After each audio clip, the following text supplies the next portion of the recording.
छोटी आले हो आना गोड बताले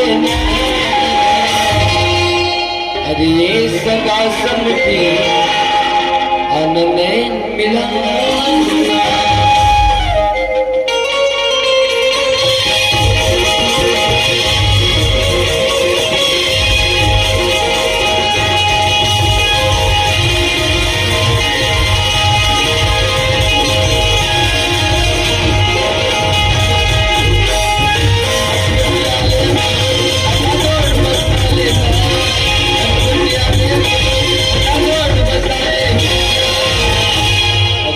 सगा समझ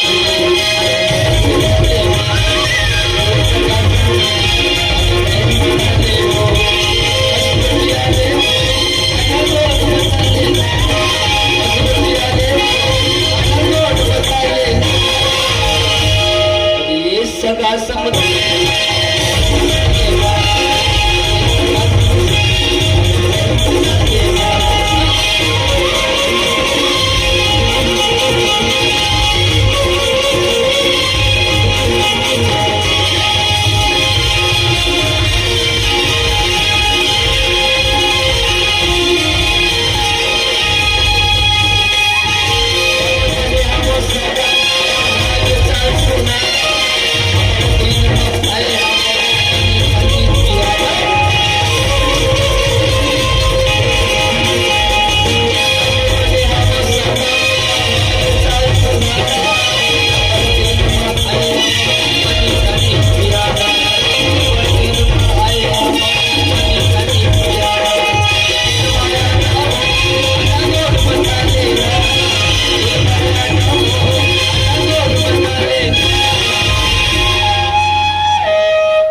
दिल मोहनी रे दीवानी को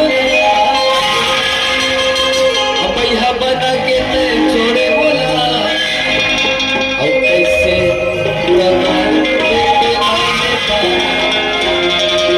ये गोरी वो छतिया दिल मोहनी रे दीवानी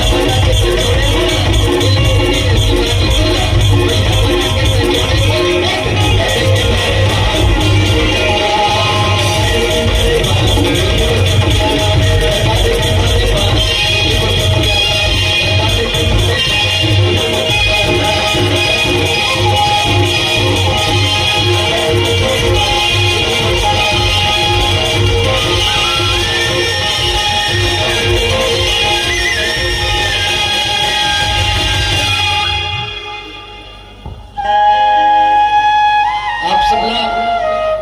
बता